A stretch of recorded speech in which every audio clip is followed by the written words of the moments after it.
Hi everybody, I hope you all are doing great. This is Dr. Priyanka and आज के video में I'm going to talk about 4 significant things, 4 very important things which are required for success in any competitive exam or you can say for attaining success in any sphere of life. So number 1 पे आता है clarity of purpose. I have observed that most of the students जो net में appear होते हैं या set में appear होते हैं या एनी पर्टिकुलर कॉम्पिटिटिव एग्जाम में अपियर होते हैं, उनका लॉन्ग टर्म विजन जो है ना वो क्लियर नहीं होता.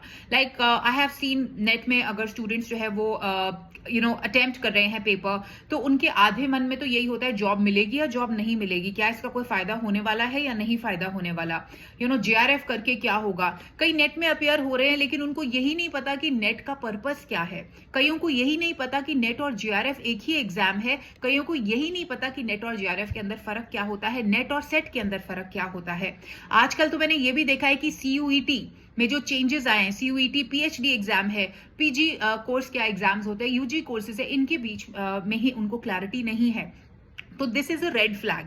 ये बता रहा है कि आपको प्रॉपर इंफॉर्मेशन नहीं है, और जब तक आपको प्रॉपर इंफॉर्मेशन या प्रॉपर नॉलेज नहीं मिलेगी तो आपका क्लैरिटी, आपका पर्पस जो है आपको पता नहीं चलेगा. तो लॉन्ग टर्म विजन जो है ना आपके मन में हमेशा होना चाहिए कि हाँ, मुझे असिस्टेंट प्रोफेसर बनना है या मुझे आगे जाके प्रोफेसर बनना है या मे बी वाइस चांसलर भी बनना है या फॉर एग्जाम्पल IAS ऑफिसर बनना है. तो पहले लक्ष्य अगर आपका क्लियर होगा तो ऑटोमेटिकली आप स्टेप बाय स्टेप उस डायरेक्शन में चलोगे. फॉर एग्जाम्पल अगर कोई प्रोफेसर बनना चाहता है तो उसको आज के डेट में पता होना चाहिए कि नेट क्या है, नेट इंपॉर्टेंट है.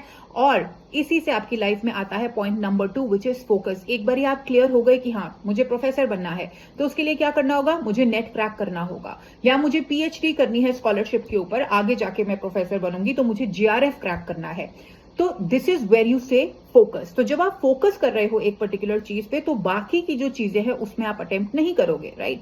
आई कांट से कि आप अगर UGC नेट की प्रेपरेशन कर रहे हो तो साथ साथ में आप बैंक PO की भी प्रेपरेशन करो, या फॉर एग्जांपल SSB की भी आप करो. तो that is all together a different ball game. पहले आपको क्लियर होना चाहिए कि आपको क्या बनना है. बैंक के सेक्टर में जाना है, फॉर एग्जाम्पल SSB के सेक्टर में जाना है, या आप असिस्टेंट प्रोफेसर बनना चाहते हो. क्लैरिटी आ गई, उसके बाद होल हार्टेडली फोकस करो उसी एग्जाम पे. फॉर एग्जाम्पल आप नेट का एग्जाम दे रहे हो, अगर आप सीटेट देना चाहते हो परफेक्टली फाइन, क्योंकि वो एग्जाम इसी के अंडर आता है एंड सिलेबस सेम है, इनफैक्ट इससे कम ही है. तो फोकस करना, बाकी सब चीजों से आपको अपने आप को थोड़ा सा काटना पड़ेगा. बेशक वो फ्रेंड सर्कल के अंदर ज्यादा घूमना फिरना हो या सोशल मीडिया के बहुत ज्यादा presence, this is not a very very good sign. तो आपका फोकस बहुत क्लियर होना चाहिए. थर्ड नंबर के ऊपर आता है फाइंडिंग द राइट रिसोर्सेज.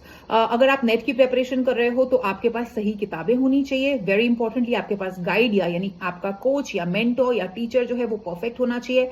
आपको पता होना चाहिए कि आपका जो स्टडी का स्ट्रैटेजी है फॉर नेट एग्जाम और for set exam is very different from your strategy of masters exam. या जो बच्चे MEd कर रहे हैं या MA कर रहे हैं, तो आपका वो वाला एग्जाम जो यूनिवर्सिटी या कॉलेजेस में होता है वो सब्जेक्टिव होता है, उसकी स्ट्रैटेजी बहुत अलग है, उसका सिलेबस बहुत कम है एंड यहाँ पे सिलेबस बहुत वास्ट है. तो ये चीजें आपको पता होनी चाहिए. At the same time you require the right coaches for guidance, because guidance is very important. Guidance होती है तो बहुत टाइम सेव हो जाता है, तो आपको वो लोकेट करना है. उसके बाद आपको सही रिसोर्सेज. इंटरनेट का सबसे बड़ा आयरनी यही है कि कहीं हमें पूरे के पूरा बहुत अच्छी इंफॉर्मेशन मिलती है, बहुत अच्छी नॉलेज मिलती है, अक्रॉस द वर्ल्ड मिलती है, लेकिन वहीं पे ही there is so much of information कि आप फिल्टर नहीं कर पाते हो कि कौन सी सही इंफॉर्मेशन है, कौन सी इंफॉर्मेशन इनफैक्ट नॉलेज है, रिक्वायर्ड है, कौन सी नॉट रिक्वायर्ड है. यूट्यूब पे जाते हो, कोई टॉपिक सर्च करते हो, एक के बाद एक थ्रेड आता रहता है, आप डिफरेंट डिफरेंट वीडियोस पे जाते हो और बहुत ज्यादा टाइम वेस्ट होता है. तो आपको लोकेट करना है सही रिसोर्सेज, कौन सा कोच मेरे लिए सही है, कौन से बुक्स मेरे लिए सही है. You have to choose the right books. Notes हैं, अपने नोट्स प्रिपेयर करिए, क्लासेस अटेंड करिए, कोचेस को फॉलो करो जो एक्सपर्ट्स हैं इस फील्ड में, टाइम डिवोट करो, सेल्फ स्टडी करो. एंड चौथे नंबर के ऊपर आता है परसिस्टेंस. तो कभी कभी क्या होता है कि हम मेहनत करते हैं, बहुत जोश शोश से करते हैं, लेकिन कभी कभी डिफिकल्ट कॉन्सेप्ट्स आते हैं और हम हार जाते हैं, मन हार जाता है.